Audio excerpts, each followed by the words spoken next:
မင်္ဂလာပါရှင်ပြီးခဲ့တဲ့အပိုင်းမှာတော့မြတ်စွာဘုရားတပည့်ညုတဉာဏ်တော်ကိုရောက်ရှိပြီးနောက်သရုပ်သသတင်းဘက်မှာသတင်းသုံးတော်မူခဲ့တဲ့ရတနာကရအကြောင်းကိုလေ့လာခဲ့ကြပါတယ်ဒီနေ့မှာတော့ကသာဌာနရဲ့ပြစ္စမနေရာဖြစ်တဲ့အဇဘာလာညောင်မင်းအကြောင်းကိုဆက်လက်လေ့လာကြပါမယ်အဇဘာလာဆိုတဲ့အမည်နဲ့ပတ်သက်ပြီးအတိတ်ပဲဖွင့်ဆိုချက်အမျိုးမျိုးရှိကြပြီဒီနေရာမှာဘုရင်ကတိတ်ချောင်းသားများနားခိုလေးရှိတဲ့ညောင်မင်းဖြစ်တယ်လို့ဆိုကြပါတယ်။အဇဘာလာညောင်မင်းဆိုတာမြတ်စွာဘုရားသဗ္ဗညုတဉာဏ်တော်ကိုရရှိပြီးတော့ပြင်စမသတင်းဘက်မှာသတင်းသုံးတော်မူတဲ့နေရာလေးဖြစ်ပါတယ်။ဒီညောင်မင်းအောင်တယ်။ဘုံသားတို့နဲ့အလေးဖြေတစ်ခုပြုလုပ်ခဲ့တယ်လို့သိမှတ်ရပါတယ်။ဘုံသားကမြတ်စွာဘုရားထံရောက်ရှိလာပြီးအရှင်ဘုရားလူတယောက်ကိုမြင့်မြတ်တဲ့ပုံသားတယောက်ဖြစ်စေလေရပါတယ်။ဝေဖွားလာတဲ့ရိုးရိုးကြောင့်မြတ်စွာဘုရားမိကွန်ထုတ်ခဲ့လူတယောက်ရဲ့မြင့်မြတ်မှုဟာဝေဖွားလာတဲ့မျိုးရိုးအစဉ်အတန်ဘုံပကာသနာတွေကြောင့်မဟုတ်ဘူး။မိမိရဲ့အကျင့်သီလနဲ့လုပ်ရတွေအပေါ်မှာပဲမူတည်တယ်လို့မြတ်စွာဘုရားကပုံသားရဲ့မိကွန်ပြန်လည်ပြကြားခဲ့တယ်။ဒါဟာအလွန်နည်းနည်းကြီးဒီနေ့ခေတ်အချိန်နှံကန်တန်ဖိုးရှိနေတဲ့အဖြေတစ်ခုပဲဖြစ်ပါတယ်။အဇဘာလာညောင်မင်းနဲ့ဆက်ဆက်ပြီးအင်မတန်မှတန်ဖိုးရှိတဲ့သဘောတရားတစ်ခုဖြစ်ပါတယ်။ဒီတရားတော်ကိုဒီနေ့ခေတ်နဲ့ချိတ်ဆက်ခြင်းဆိုရင်လည်းအင်မတန်မှလက်တွေ့ကျနေတာတွေ့ရှိရတယ်။ဒီတရားက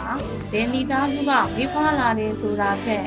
သူဘလို့လူတစ်ယောက်ဖြစ်အောင်နေထိုင်တယ်လေ။သူတစ်ပါးပေါ်ဘလို့ဆက်ဆံနေတယ်ယူတာလားမယူတာဘူးလားမြစ်တာရှိသလားရက်ဆက်ကြသလားစတဲ့အရာတွေကပုံပြီးအရေးကြီးပါတယ်။ဒါပါလားညောင်မင်းနဲ့ပတ်သက်ပြီးနောက်ထပ်သိမှတ်စရာတစ်ခုကတော့မြတ်စွာဘုရားကဒီနေရာမှာသတင်းသုံးနေခြင်းသိရှိထားတဲ့တရားတော်တွေကိုလူသားများအပေါ်ဟောကြားဖို့အချိန်ကျပြီလားမကျသေးဘူးလားဆိုတာကိုသင်ပြန်တော်မူခဲ့တယ်လို့သိရှိရတယ်။နောက်ဆုံးမှာတော့မြတ်စွာဘုရားကမိမိရရှိခဲ့တဲ့ဓမ္မအလင်းရောင်ကိုလူသားတွေအတွက်မျှဝေပေးဖို့သုံးဖြတ်တော်မူခဲ့တယ်။ဒီဆုံးဖြတ်ချက်ကြောင့်လည်းမကြခင်မှာဓမ္မစကြာတရားကိုဟောကြားဖို့ပါရဏသီမိဂဒာကိုဘက်ကိုကြောက်ချင်တော်မူခဲ့တာဖြစ်ပါတယ်။ဒါကြောင့်ဇဘာလာညောင်မင်းနေရာကိုဖူးမြော်တွေ့မြင်နေရခြင်းဟာဒုတိယရဲ့တန်ဖိုးဟာသူရဲ့မူဖွားရာနေရာမျိုးရိုးရာသူစီးစိမ်နဲ့မဆုံးဖြတ်နိုင်ဘူးသူရဲ့အကျင့်စိတ်ထားနဲ့လူရက်ကသာလူတစ်ယောက်ရဲ့တန်ဖိုးကိုပေါ်ပြပေးတယ်ဆိုတာစိတ်ထဲမှာတတိကျဆွဲမြင်းစီရှင်နောက်ပိုင်းမှာတော့ကသာဌာနရဲ့စက်တမနေရာဖြစ်တဲ့မွတ်စလင်အိုင်အကြောင်းကိုဆက်လက်မျှဝေပေးသွားပါမယ်ကြည့်ရှုပေးတဲ့အတွက်ကျေးဇူးအများကြီးတင်ကိုယ်စိတ်နဲ့ပြကျမ်းမာချမ်းသာပြီးကောင်းမြတ်တဲ့အကျင့်တရားတွေနဲ့ပြည့်စုံကြပါ